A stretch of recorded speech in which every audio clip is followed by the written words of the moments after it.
You're watching the firearmschannel.com. Hi, I'm Max Martin for the Firearms Channel here at the Scottsdale Gun Club, the state-of-the-art shooting facility in Scottsdale, Arizona. With me, Gary Kieft. He is the sales manager for Dillon Precision and also an active member of USPSA, I-Corps, and SAS. Gary, how you doing? Doing great. It's a great afternoon here with you, Max. Thank you very much. We've had a good afternoon. We've been here, we've been shooting, we've been trying out some new pistols. This particular one we're going to talk about is made by Cobra. It's a big bore Derringer. Tell me about some of the features, Gary. Well, the particular model we fired weighs 14 ounces empty, had chrome finish, had very high quality wood grips, and was chambered for .22 Magnum. It's also equipped with a hammer block safety, which allows you to block the hammer, which makes it much safer for unloading and for reloading than the originals ever were. Now, tell me how it felt for you. You had a chance to shoot it. What'd you think? What stood out? It was a little slippery, but that's something that could be easily amended with skateboard tape or some of the other aftermarket products. The big issues were quality. Really? Tell me more about that.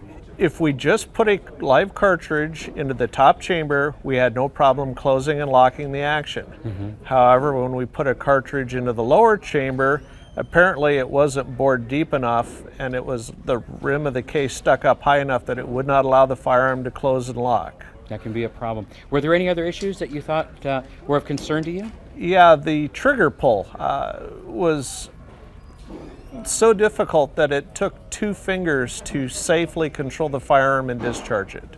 This big bore Derringer that we're talking about from Cobra Pistols is something that someone might carry concealed. Someone might carry in an alcohol holster. Do you think that it really is a good second carry gun, a good personal protection gun, the one that we got to shoot today? If the quality issues were addressed, the design is such that it would be safe to carry as a backup gun. I would hesitate to rely on a 2-shot firearm as a primary self-defense firearm.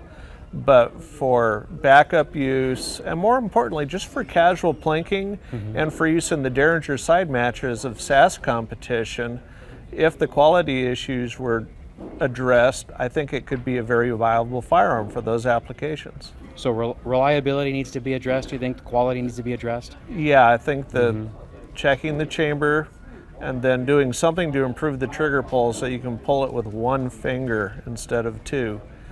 Otherwise, the quality of the machining looked good, fit and finish looked good. Hopefully the factory can address those concerns. What about the ergonomics? What do you think about that? You mentioned slippery. And that's endemic to the Derringer design. This is a firearm design that goes back to the late 1800s. And for reasons of wanting to keep that same style, they have not addressed those. It's someone, they know what they're getting into. They're buying a Derringer. This is something to be expected. If I was going to carry it for defense, I would throw skateboard tape on it, call it good. If I was using it in Derringer competition for SAS shooting, I wouldn't worry about it. It's just for fun. Okay. Thank you very much. With me, Gary Kieft. For the firearmschannel.com, I'm Max Martin. Thanks for watching.